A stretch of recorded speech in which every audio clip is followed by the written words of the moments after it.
This is the Emergency Medical Minute, sponsored by Mile High Ambulance.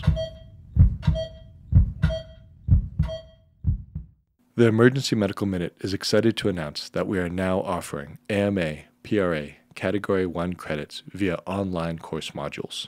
To access these and for more information, visit our website at www.emergencymedicalminute.com/CME-courses, or simply click on the link in our show notes and create an account. Okay, very simple. Patient we see frequently, cirrhotic,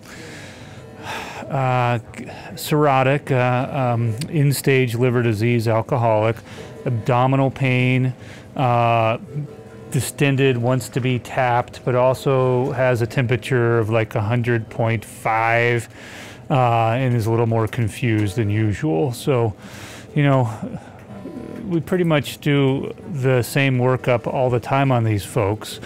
And part of that workup is evaluating them to see if they have spontaneous bacterial peritonitis. So, we tap a lot of people. A lot of times we do it for their comfort, but we end up sending that ascites fluid to look for infection as well. And we don't see it that often. We used to see it more often, I feel like, but still something important to look at. So SBP, spontaneous bacterial peritonitis, is exactly what it says. It's peritonitis. It's infection in the ascites fluid that's not from a treatable surgical source. So usually if you had peritonitis, it's going to be from some kind of bowel perf like appendicitis or diverticulitis or a perforated bowel.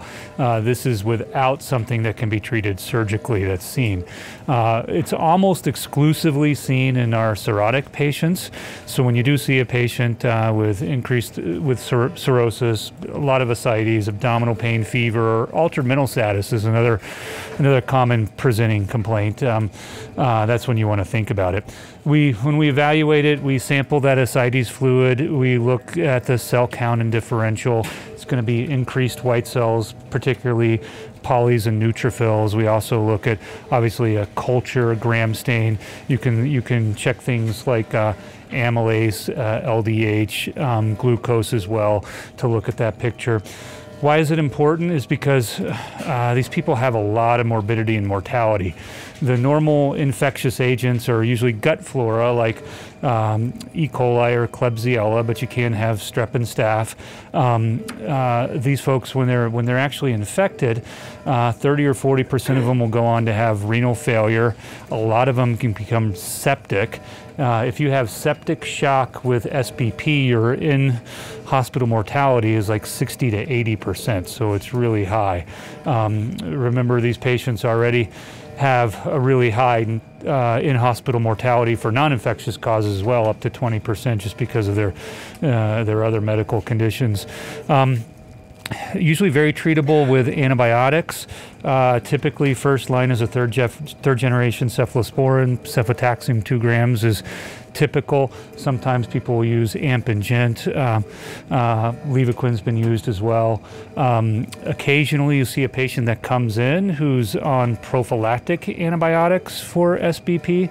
It's controversial whether it works or not, but it's usually for those patients with recurring episodes, and typically they're going to be on something like Bactrim or Cipro. So something we see often, just kind of a little review. Thanks. The Emergency Medical Minute would like to thank our sponsor, Swedish Medical Center, for helping fund our nonprofit organization and make this podcast possible.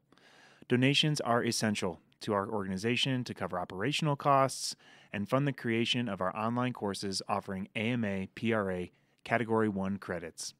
So if you enjoy our show, and if you're able to make a one-time or recurring donation towards our organization, any amount is helpful. Please click the link in our show notes to make a donation. Thank you for listening.